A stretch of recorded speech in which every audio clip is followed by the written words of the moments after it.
A sense of self and strong self is not a bad thing, provided it's in the context of humility. Welcome to Jewish Meditation with Rabbi G, making every day count. In just a few days, on Sunday night, we're going to celebrate a festival called Shavuot. It goes for 2 days, Sunday night, Monday night, Tuesday, 2nd and 3rd of June. And it's a lesser known festival, but yet such an important and fundamental one. It's the time that we commemorate the Sinai event, 3,337 years ago. We stood as a nation at Mount Sinai, men, women, and children. And as our sages tell us, all the future souls, the Jewish souls that were to be born, stood and became God's nation as he dramatically gave us the 10 Commandments and he gave us the Torah. It's such an important event, it's such an historic event, it's such a foundational event, because in Judaism, really everything that we believe in stems from the belief that there was this divine revelation at Mount Sinai. Torah min hashamayim, the Torah was given from heaven at Mount Sinai, and everything else stems from there. But the sages tell us an interesting thing about the fact that God chose to give us the Torah on a mountain. The mountain Sinai, the Mount Sinai apparently was the lowest of all the mountains.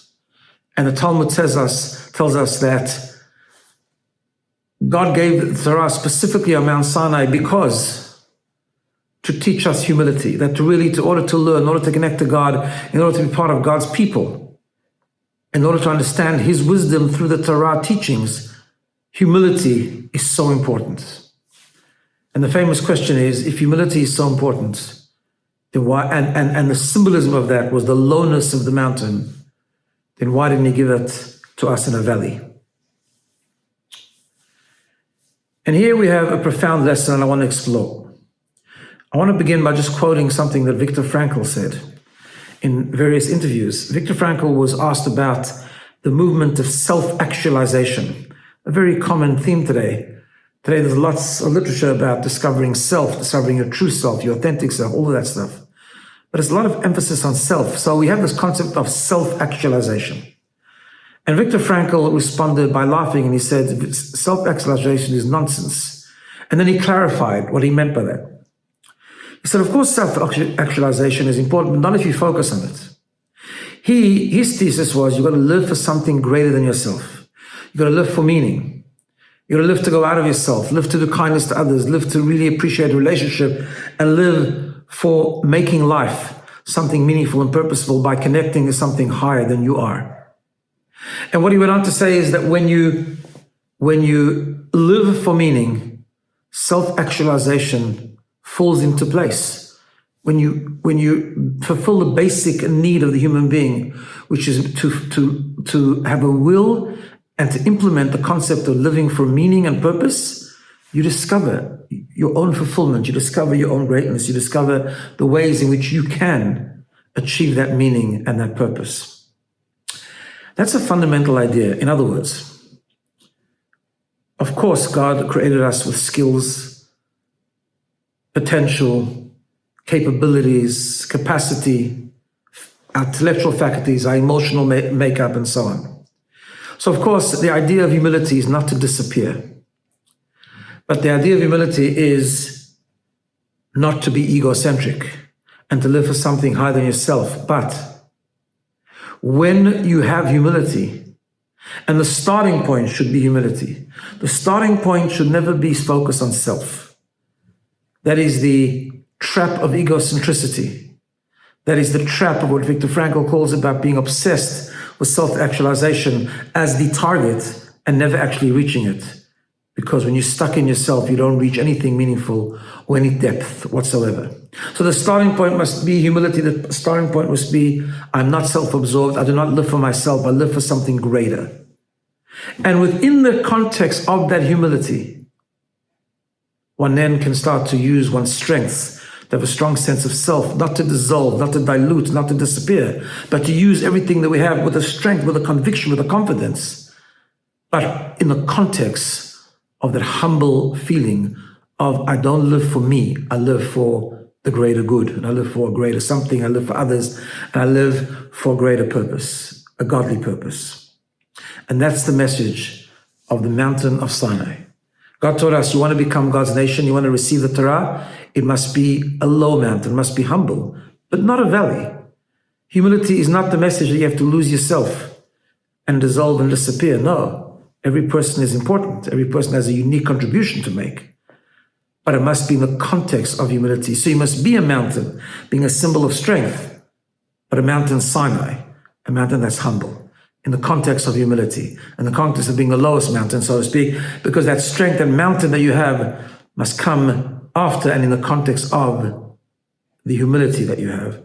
And then it's deep, and then it's holy.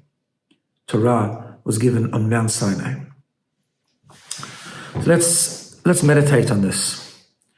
I want you to get comfortable, just relax. Just for a moment, pause and think about the festival of Shavuot. Festival of really our birth, our identity. Picture in your mind a mountain. Maybe you've seen pictures of the giving of the Torah or images of what they imagine Mount Sinai would have looked like. A small mountain, dramatic, smoking, on fire, clouds. And imagine the people of Israel hearing the Ten Commandments. God talking to them from the mountain, saying, I want you to be my nation. I want to have a relationship with you.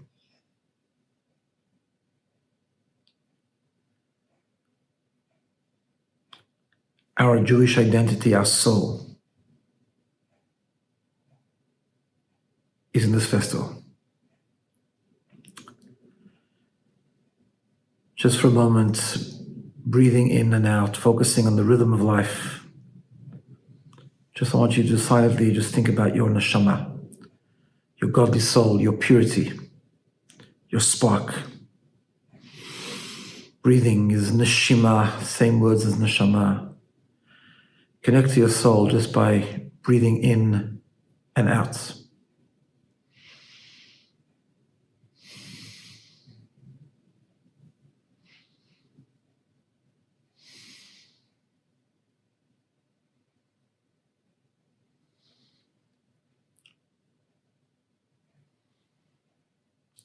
My soul, purity of the human being, the place of infinity,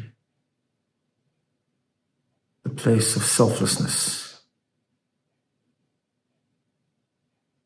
the point of surrender to something higher, the purity and depth of the soul. There's no ego. Just faith, humility, selflessness. But there's also strength. Think about who you are for a moment. Think about what you're best at. Think about some of the strengths that you have. Those strengths are God-given, coming also from the soul. But strengths from the soul have no ego. They're strong. Picture the mountain. Strength, conviction, confidence, standing your ground, strong values, all come from the soul. It's your mountain, your strength. But it's a small mountain. Strength in the context of humility. Har Sinai.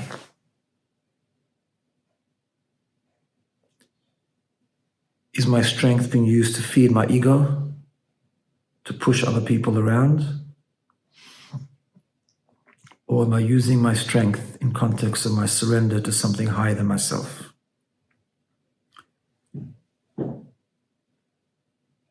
Is it just a tall, impressive mountain? Or is it a humble mountain? Har Sinai. So as we come to Shavuot, let's reflect on this. Let's ask ourselves that very question. I want to just end off by wishing everyone a Chag Sameach for Shavuot, and of course a Shabbat Shalom before that. And just to tell you that on Shavuot, the mystics tell us we can re-experience this by hearing the 10 Commandments read from the Torah. And the Midrash tells us that when we hear that, it's as if we are hearing it again at Mount Sinai. So on Monday, this coming Monday, if you're not able to be in shul in the morning, let me know. Call the office or call me, and I'll tell you where else during the day you can hear the 10 Commandments. And of course, don't forget a piece of cheesecake, because it's one of the customs of Shavuot. Wishing everyone a Shabbat Shalom and a Chag Sameach.